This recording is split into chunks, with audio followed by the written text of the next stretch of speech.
Bugün Cəllabad kitab sərgisinin təntənəli açılışı zamanı şəhidlərimizin əziz xatirəsi bir dəqiqəlik sükutla yad edilib. Sonra isə Azərbaycanın dövlət himni səsləndirilib. Tədbirdə Cəllabad rayon icra hakimiyyətinin başçısı Rafiq Cəlilov çıxış edərək sərginin önəmindən danışıb.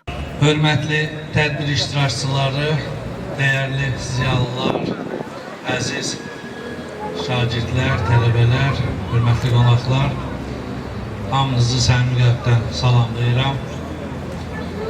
Kitab sərgisi əslində kitab sevərlərin bayramıdır. Bu bayram münasibətilə hər birinizi təbrik edirəm. Şairlərin ürəklərindən axan əsərlər əks olunur.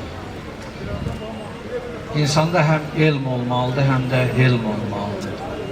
Mən həmişə gənclərə deyirəm ki, elmi kitablardan, dərsliklərdən əldə ediriksə, əxs ediriksə, elmi bədii ədəbiyyatdan, bədii kitablardan əxs edirik. Mütləq cavanlarımıza, gənclərimizə tövsiyəm odur ki, mütləq bədii ədəbiyyat oxuyun. Açılışdan sonra qonaqlar sərgini gəzərək müxtəlif müəlliflərin kitabları ilə yaxından tanış olublar. Sonda isə Cəllabad Mədəniyyət Evi işçilərinin ifasında canlı musiqi və mahnılar səsləndirilib. Bu da tədbirə xüsusi bir rəng qatıb. Təsici və baş redaktor Rövşən Mehdiyev, xüsusi müxbir Elşən Rövşənoğlu. Yolundan iller üttü.